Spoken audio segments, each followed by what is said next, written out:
So today we're going to cover these 3 learning outcomes. So what is the definition of translocation? So translocation is the transport of soluble, organic and inorganic substances from the source to the sink, either up or down the plant in the sieve tubes of the phloem tissue. Okay, either up or down the plant it depends, right? The source can be up the plant or down the plant, and the sink can also be up the plant or down the plant. So what are the things translocated? These are the substances that translocated. They are called assimilates. Okay, so the definition of assimilates, right, is any one of the first compound produced during assimilation in autotroph. So the first compound produced during assimilation in autotroph. So assimilation, okay, let's look at the definition assimilation. Assimilation is the uptake of simple inorganic compound from the environment, and then its incorporation into complex organic compound. So basically, it is whenever you say assimilation, first you have to take up and then convert the simple inorganic compound to organic compound. This is for plant. So a very good example is, of course, photosynthesis. Because in photosynthesis, the plant will take up simple compound, means water, okay, and CO2, and then subsequently convert it into C6H12O6. And of course, there's also oxygen being produced. Okay, so then you balance the equation, they're all 6, 6, 6, 6, 6, and 6. So this is the simplest example that can give you for assimilation. Like assimilation is the first compound that produced during assimilates is the first compound that produced by assimilation process, like this one here. So for example, is sucrose and amino acids are assimilates. Okay. So when plant produces assimilate in certain part of the plant body, these assimilates will be needed by other parts of the plant body. So therefore, it will have to be translocated from the source to the sink. Okay. So now what is the source and sink? Now before that, so assimilates are organic molecules, right? What about the inorganic molecules, substances that are translocated, such as potassium, phosphate, viruses, plant growth regulators? Plant growth regulators are organic substances, okay, but they may not be considered as the assimilates, okay? So translocation occurs from the source of the plant to the sink of the plant. So what you mean by source? Source is a location where the carbohydrate or sugar is formed. It's formed by photosynthesis, or it is stored in the storage organs. So this is the source. Okay, the source where it can supply other part of the plant with the carbohydrate or sugar. So it's either the leaf that photosynthesizes and produce it, or the storage organ that has been storing those carbohydrates, especially in the form of starch. So you can mobilize it.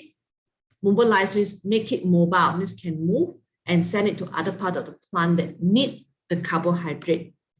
So example, leaves, potato tuber, onion, and carrot roots. So leaf is the place where photosynthesis occurs, whereas potato, onion, and carrot root, they are the storage organ of the plant.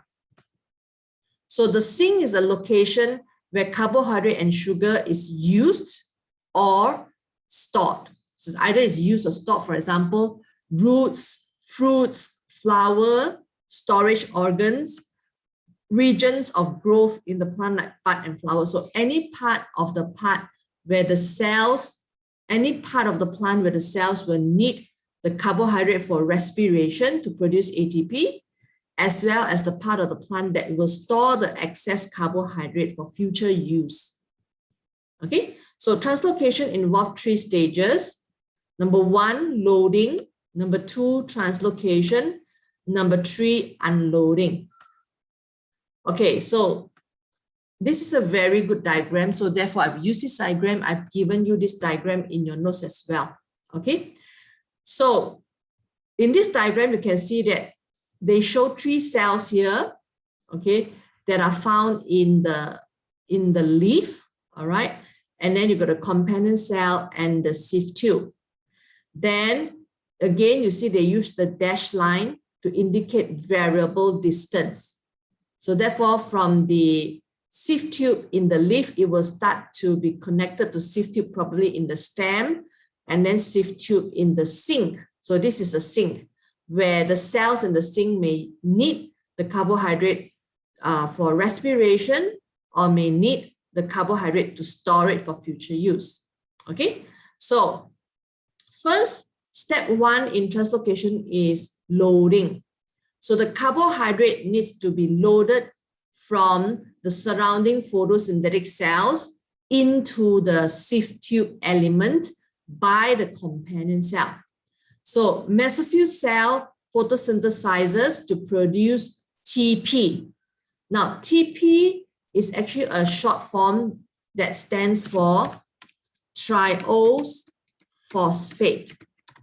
Okay, triose phosphate. So if you see carefully the word triose, it ends with the O's, isn't it? So any molecule ends with the O's.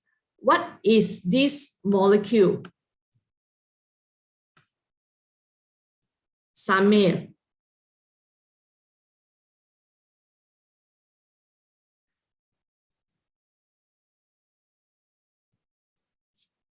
No, Samir? I'm not sure. Okay, open to the floor. Sugar, yes. Something that ends with O's is always sugar, like glucose, fructose, amylose. Okay, sugar, yes, correct. Pei Yi will get the mark. Congratulations. Where's my Li Pei Yi? Li Pei Yi, yeah. Yes. Okay. Okay, so anything that ends with the O's is sugar. So the first carbohydrate, the first organic molecule that is formed from photosynthesis is a 3-carbon sugar. So it's a very simple organic molecule. It's a 3-carbon sugar. So triose phosphate. Okay. Then after that, triose phosphate will be converted to sucrose. Okay. And then sucrose is also a soluble molecule. So it will be moved. Why is it converted to sucrose? Because sucrose, remember, is a non-reducing sugar. Right? Sucrose is a non-reducing sugar. So this is a little secret why it's converted to sucrose. Now, non-reducing sugar, right, is where, so what are the basic monomer that form the sucrose, Rebecca? Carbon and hydrogen. The basic monomer, so it's wrong. Okay, open to the floor. Basic monomer, carbon and carbon and hydrogen is not monomer. Huh? Yes, Andrea Pang, correct. It's glucose plus fructose are the monomer, right? The sugar subunit of the molecule, right? This is a disaccharide. So it is glucose and fructose, yes. Okay, so glucose and fructose. So sucrose is made up of the subunit glucose and fructose. So glucose and fructose both have their functional group, right? Which is the aldehyde. I should ask you, right? Which is the aldehyde. Okay, RCHO.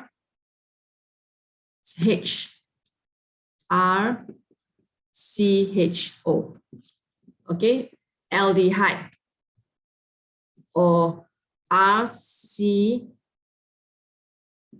cannot see RO already. Okay, never mind. Aldehyde. Okay. Now, glucose and fructose, when they join together as the disaccharide, their functional groups are already used to make glycosidic bond. So they are no longer reactive. So when you want to transport the sugar in the sieve tube, you don't want this sugar to start to react with something else and then be converted to something else, because you want to make sure that whatever the plant is transporting it, it will be transported to the destiny, which is the source to the sink. So it must be converted to a sugar molecule that is, number one, it is still soluble. It's very important. It must be soluble. Then it will move together with the water, right? It must still be soluble. But number two, it must not be so reactive. So therefore, it is converted to sucrose, which is less reactive compared to the reducing sugar. So it now becomes a non-reducing sugar. So please add this point into your notes, okay? So then sugar, so the sugar that's synthesized in this photosynthetic cell here, the triose, can you see that in the mesophyll cell? Okay, it's synthesized in the chloroplast because chloroplast photosynthesize.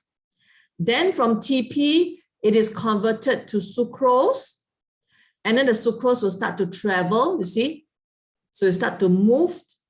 So it can move via the apoplast pathway to be loaded into the companion cell. So up to here, not yet loaded. Or it can travel via the symplast pathway together with the water.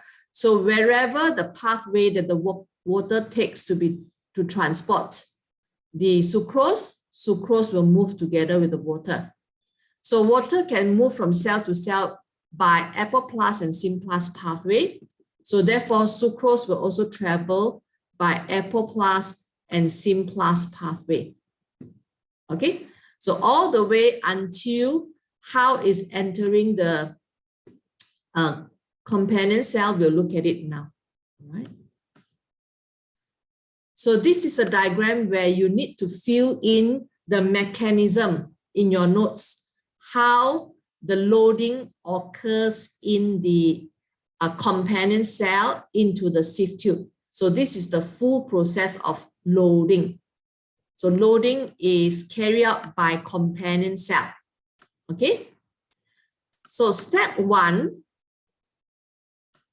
of the loading is, you can see here, step number one.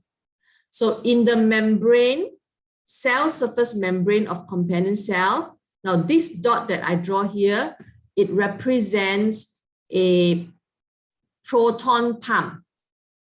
Okay, it represents a proton pump, which is actually a carrier protein.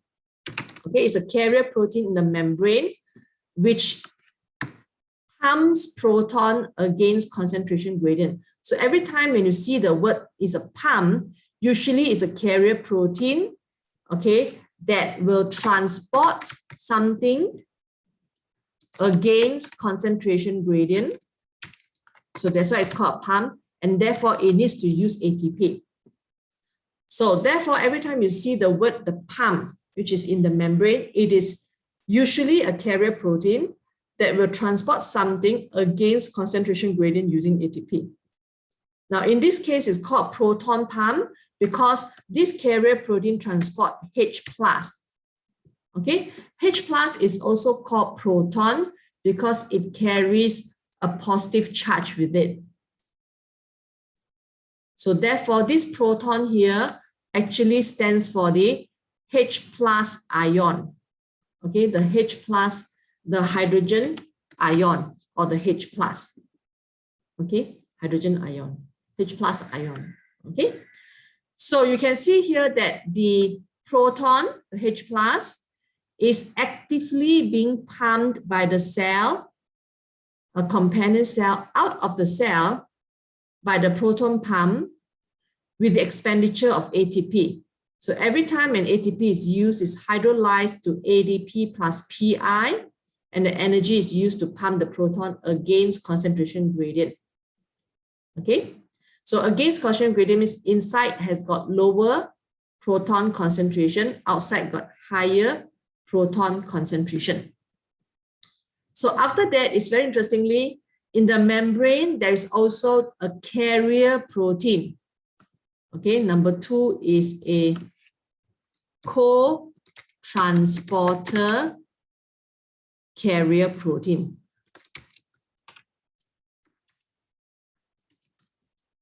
Okay, cotransporter carrier protein. So cotransporter in this case here is a carrier protein. And what is so special about this protein is that co means it must be transporting two things together, right? Two different particles together. So in this case here, cotransporter,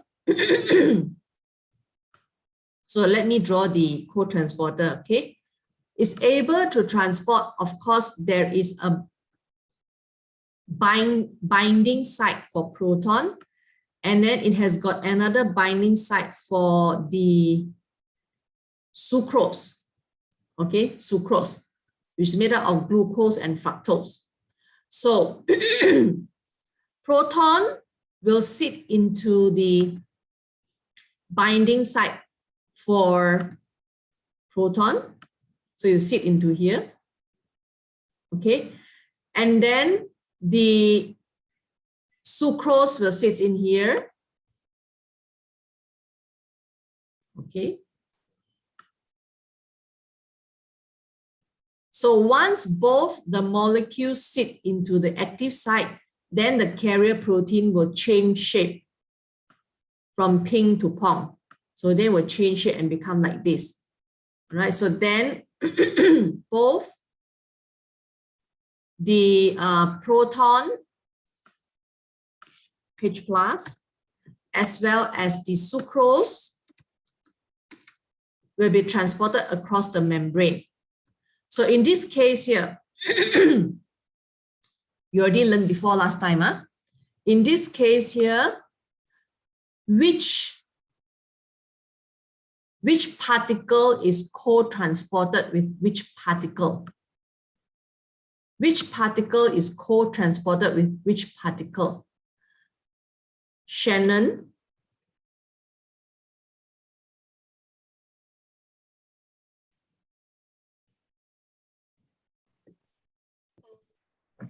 I'm not sure. Which particle is co-transported with which particle? You've learned this before. You've learned the principle. Okay, open to the floor.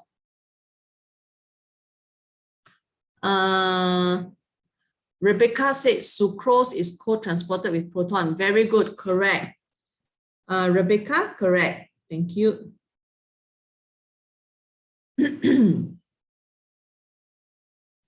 You see, in this process, step number 1, proton pump pumps out the proton against concentration gradient. So this is active transport. So this active transport purpose is to create a concentration gradient of proton so that the proton concentration gradient outside the cell will be, where's my positive charge? Okay, this is a positive charge here. It will be very high, right? It's higher than inside. So therefore, when you got a carrier protein nearby, it's going to diffuse through the carrier protein back into the cell. Down is concentration gradient, because the concentration of proton inside the cell is lower than outside. So I will say here, lower. Okay, outside is higher. So you diffuse, down is concentration gradient across the carrier protein. Now, because this carrier protein is a co-transporter, there are two binding sites. So when proton sits in, there's an empty seat here. So sucrose will have a chance to sit in regardless of its own concentration. So as long as there's sucrose there, regardless of its concentration, there's an empty seat. So it can sit in and go into the cell together with proton, driven by the concentration gradient of proton ions. Okay? So remember, I give you an example where after class, your classmate is going to drive the car to Sunway Pyramid, and then the car is empty. So there's empty seat for you. So you just have to follow your friend. So the car is your friend's one, the petrol is your friend's one. Your friend is driving the car. You just have to sit in because it's empty seat. So you don't have to spend any money or any energy to bring yourself from Taylor's College to Sunway Pyramid. Okay, so sucrose is also like this. Now, sucrose just follow the proton. So therefore, it say that sucrose is co-transported, means following proton only. So sucrose is co-transported with the proton. Okay, so therefore, because of that, can you see that this is very wonderful? Because as long as there's empty binding site, sucrose can go in. So therefore, regardless of concentration of sucrose, whether the concentration of sucrose is considered as higher outside the cell or same concentration as outside and inside the cell, or lower outside the cell than inside the cell, it will still be transported in as long as there's an existing concentration gradient for proton. Can you see that? As long as proton continues to enter the cell, sucrose will enter the cell regardless of its concentration relative to that in the cell. So whether it's higher, equal, or lower, it will still go in until totally zero. So that means if the plant in the leaf there can produce 100 sucrose molecules, when the leaf there can produce 100 sucrose molecules, how many sucrose molecules can be transported into the companion cell by this process? Can you all please type your answer?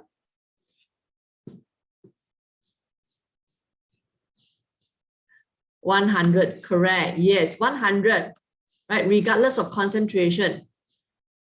Gan Yuhan. Congratulations, you get 2 points. Correct, huh?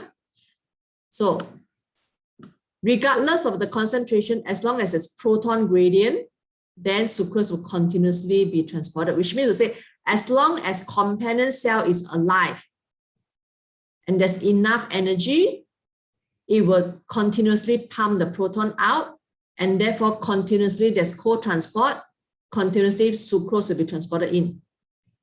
So this process is called, the transport of proton is called diffusion. Okay, what about the transport of sucrose? I mean, the transport of proton into the cell is called diffusion. What about the transport of sucrose into the cell? What is it called? Chu Jiaying? Oh, active transport. What kind of active transport? I'm not sure. There are 2 types of active transport. First, it involves ATP. Second, it does not involve ATP. Now, this one does not directly involve ATP, but is driven by something that has been transported due to ATP. So this second one is called what? You're not sure? So open to the floor. Yeah, okay, open to the floor. Secondary active transport. Who else have written? Let me see. Yes, correct. It's secondary active transport. Okay. Lao Huiyan, correct. Lao Huiyan. +1, +1. Okay. Secondary active transport. Now you've learned somewhere, I forgot where it is. You learned somewhere that whenever ATP is involved, when you've got 2 transportation is involved, the first one, when ATP is involved, is called the primary active transport. Because ATP is directly involved.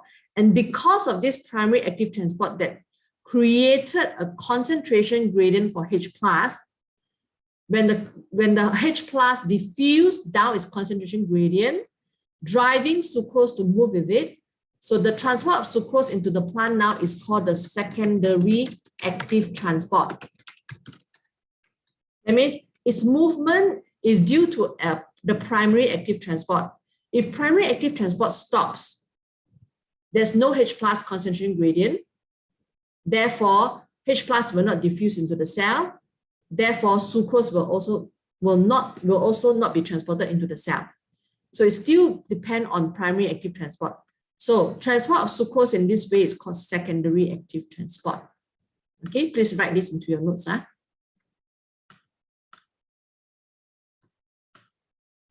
So H plus ions are actively transported out using ATP against concentration gradient by active proton pump. Then step 2, when proton ions diffuse back into the cell down their concentration gradient, sucrose is co-transported with proton by the proton sucrose carrier protein. So this co-transporter here is given a special name, which is called the proton sucrose carrier protein. That means it's a carrier protein which can carry both the proton and sucrose. Okay, so after that, this one I already mentioned. So after that, when the sucrose enters the cell, now because sucrose is soluble, sucrose is considered as a solute. So whenever the solute enters somewhere, the solute is going to reduce the water potential. Right? So the solute is soluble. So whenever it goes, it will attract water molecule to surround it because it's soluble. So there'll be less water molecules in companion cell. Less water molecules are free, so the water potential will drop. So therefore, water will enter the cell down water potential gradient through the partially permeable membrane by osmosis. Okay, so you can see that wherever the solute goes to, water will follow the solute one, because wherever it goes to, it will reduce the water potential and hence create a water potential gradient. And that will drive the water to move to wherever solute goes to. Okay, so the explanation here will be, when sucrose enters the companion cell, psi of the cell will drop. So therefore, water from neighboring cells will enter the companion cells by osmosis through the partially permeable membrane down water potential gradient. Okay.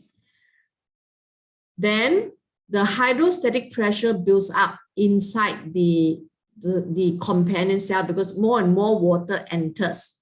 So eventually, the water will, together with sucrose, will move from the cytoplasm of companion cell through the plasmodesma into the sieve tube. So as the water continues to enter the companion cell, the whole companion cell will be full already.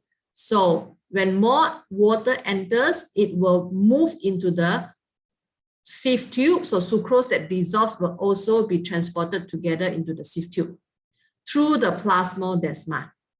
Okay, so that is the full process of loading, which involves step 1, actively pumping proton out of the cell by the proton pump.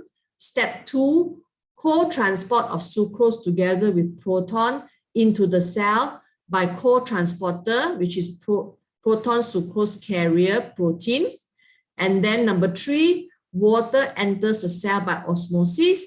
Number 4, sucrose dissolves in water and moves together with the water into the sieve tube through the plasmodesma. So that is a full process of loading by the companion cell into the sieve tube, loading of the assimilates by companion cell to bring it into the sieve tube. Okay.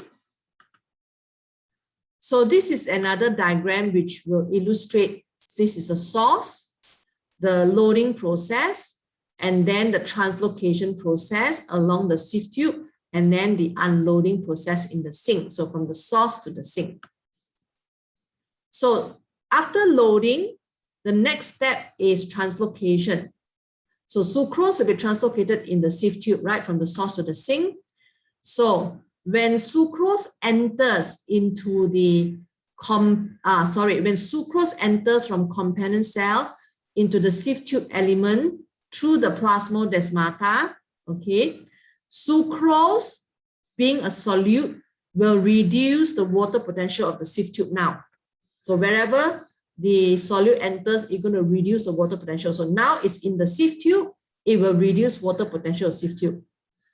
So because of that, it will drive water to enter this sieve tube element from all the surrounding cells, you name it. Okay, whatever cells, it can be companion cell, it can be companion cell, it can be parenchyma cell, it can be the xylem vessel element that's beside it. So water will enter. Why in xylem vessel? Because xylem vessels, right, apart from lignified wall, the rest of the wall that's unlignified is actually the primary cellulose wall. So therefore, the water can pass through the cellulose wall and go into these sieve tube elements, driven by the water potential gradient, when these two cells are side by side. Okay, so water enters by osmosis from the surrounding tissue like xylem vessel, companion cells, parenchyma cells into this cell. Okay, surrounding tissue, hang on. I think surrounding cells would be a better word. Okay, surrounding cells. So parenchyma cell. Okay.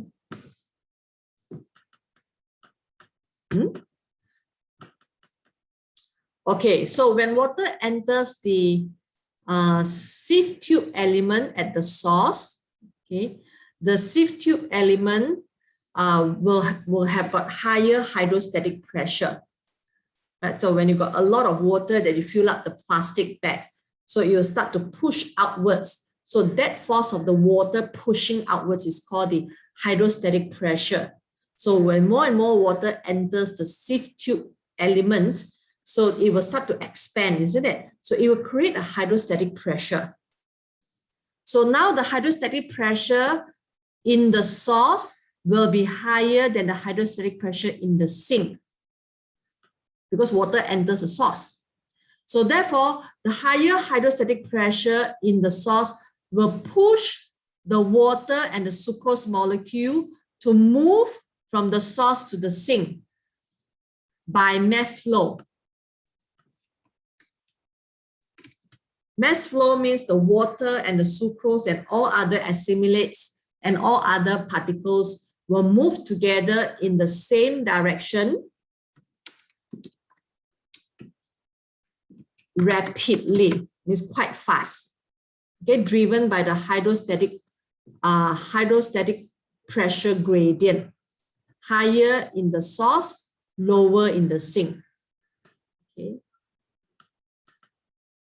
so mass flow will happen. So now in the sink, what happened? Unloading will happen in the sink. Okay, so the sucrose from the sieve tube, so here is a sink already, the sucrose from the sieve tube will diffuse through plasmodesmata and cell surface membrane to the surrounding cell.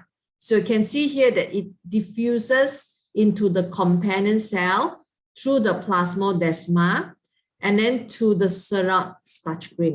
surrounding cell. It can be by plasmodesmata. It can also be passing through the cell surface membrane to surrounding cell. So two pathways, through the plasmodesmata or through the cell surface membrane. By diffusion means down concentration gradient. Okay, so diffusion is always down concentration gradient. That's why it's called diffusion. Okay, so after that, so the companion cell sometimes is also called the transfer cell. Okay, the transfer cell.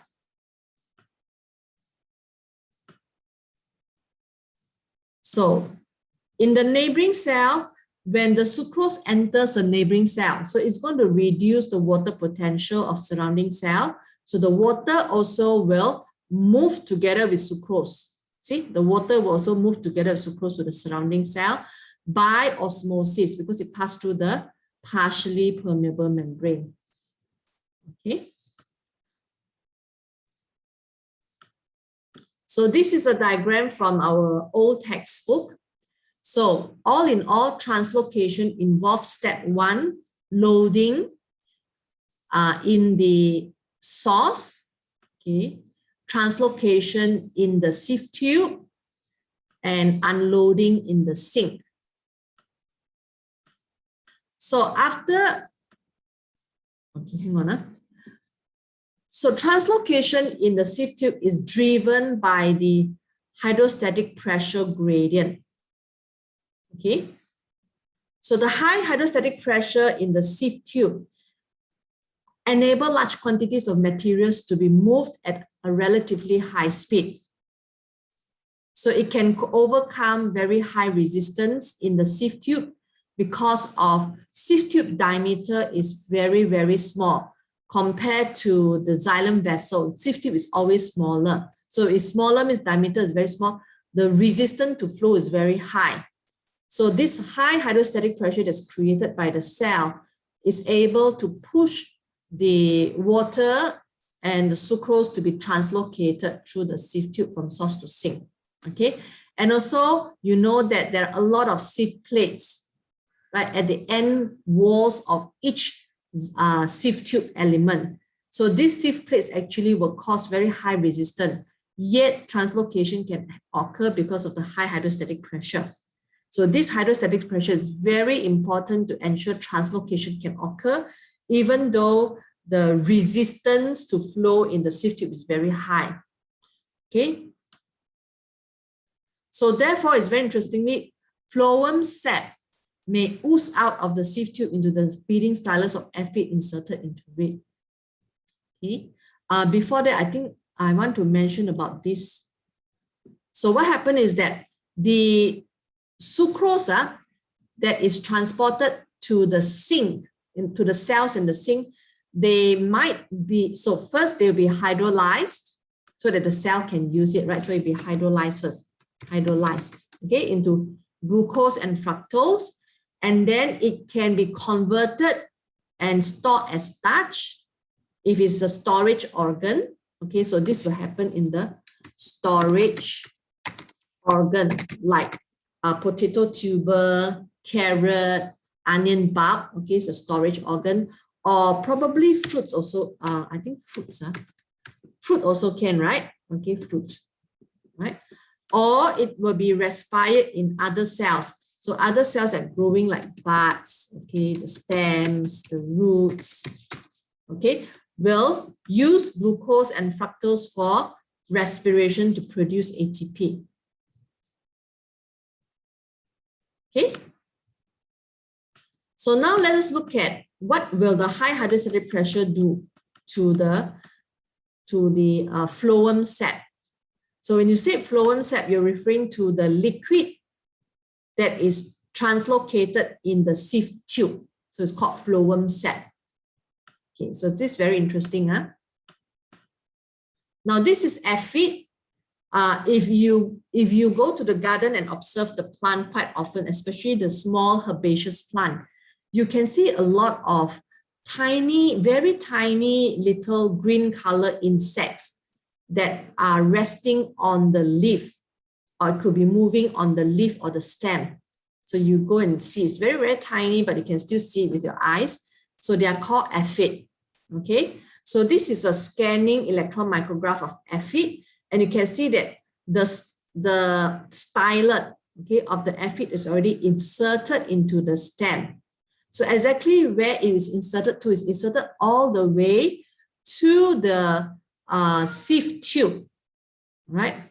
So when it's inserted in the sieve tube, what happened is that the phloem sap that is flowing in the sieve tube, because of the high hydrostatic pressure, automatically will flow up the stylet and then into the aphid. So this is how the aphid can feed on the phloem sap. It doesn't have to suck the phloem sap like how the mosquitoes have to suck our blood. Okay, so the phloem sap automatically will move into the aphid's body because there's a high hydrostatic pressure there. Okay, so how to illustrate that is scientists did experiment whereby they let the aphid feed on the plant and then they cut away the stylet of the aphid, and then when it is cut away, the stylet or the proboscis, also called proboscis, they start to see phloem sap continue to flow out through the cut region of the proboscis, right? Showing that the movement of the phloem set in the proboscis is due to the hydrostatic pressure inside the sieve tube. Okay, so you see that the sap extruding sap is collected in a capillary tube. So you can put a capillary tube and collect it. So this is how we collect the maple sap from the tree, right? So this is a beautiful aphid, almost transparent, okay, very well camouflaged against the green color leaf. You see the legs are all transparent, okay. So this is like the stem that is infested by the aphid, totally fully covered by the aphid. And you can see an ant moving on it as well. Okay. And these two looks like two different types of insect here. Okay.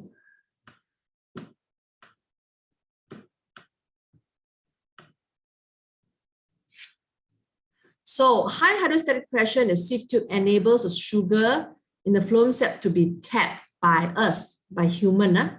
So we just have to insert. So instead of like the aphid that insert a proboscis into it, we insert a tube or a tap all the way to the sieve tube, and then we can allow the phloem sap to flow out of its own pressure, and we collect the syrup. For example, this is how maple syrup is being collected in North America.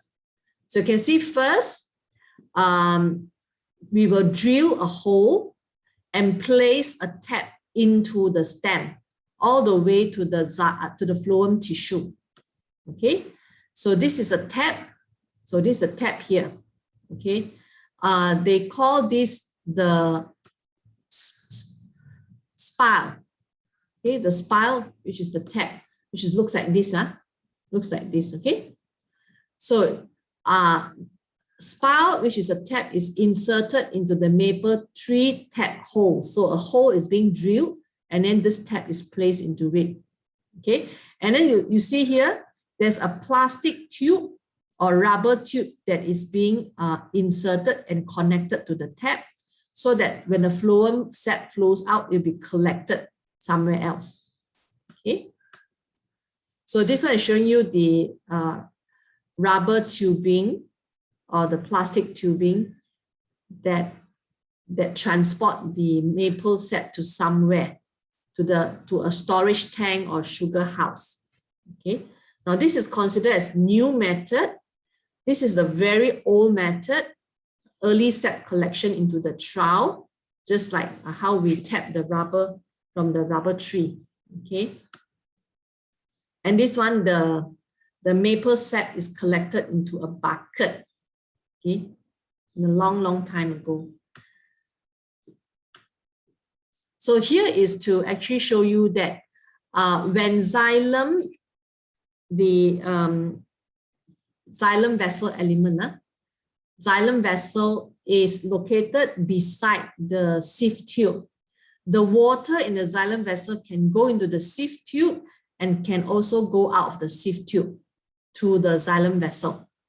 Okay, so exchange of material can occur between the xylem vessel and the sieve tube. Because of the cellulose wall is freely permeable. So now between the transportation of water up the plant by transpirational pool, versus the translocation in the sieve tube driven by the hydrostatic pressure gradient. Which one is faster? Which one is faster, Joyce? Is it phloem? Correct. Why is it phloem is faster? Not sure. Okay. Who wants to try? Why is it in the phloem is faster?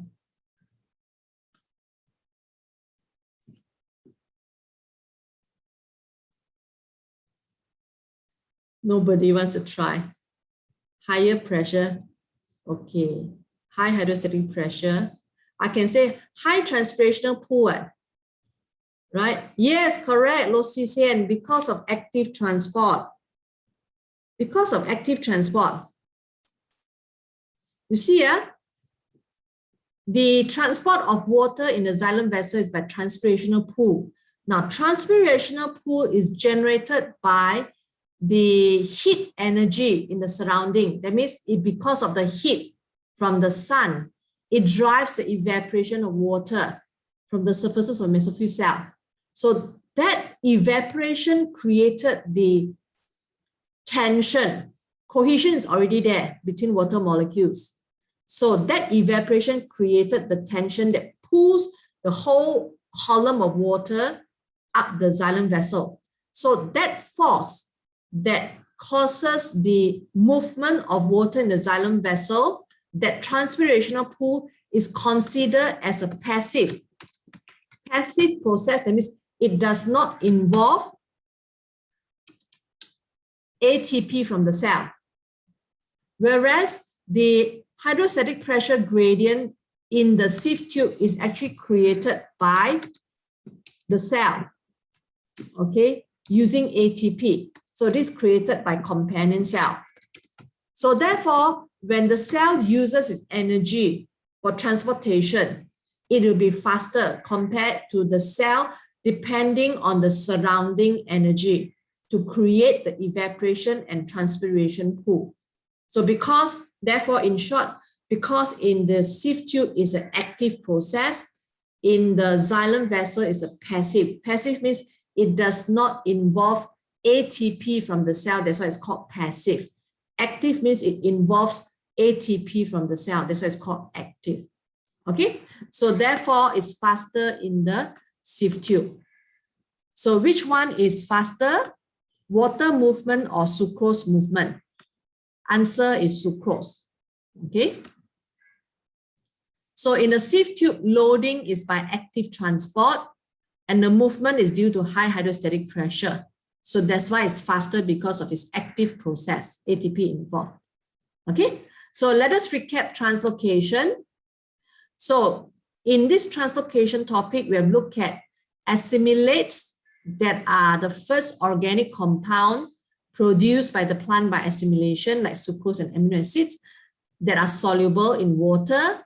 They will move from the sources where the assimilates are being produced, like in the leaf, or where they're being stored, like in the storage organs, and then to the sink where the assimilates will be either used for respiration, like buds, flowers, or they are being stored like in the fruits and storage organs, so in the phloem sieve tube. And then we look at the detail of loading of the assimilates by companion cells into the phloem sieve tube, involving proton pump and cotransporter proteins, and also the mass flow of the assimilates down the hydrostatic pressure gradient. And not only assimilates, it also involves other organic molecules like plant growth regulator, which is a plant hormone, and also inorganic substances such as potassium, phosphate, will be transported together down hydrostatic pressure gradient from the source to the sink. Okay, so over here, I have found this concept map. I found this concept map from somewhere long time ago. I don't know, I forgot where already, whether it's a book or online, but I find that this is really good. So therefore, I want to show you this concept map. Okay, so here there is transport in the plant and it's carried out by xylem tissue and phloem tissue.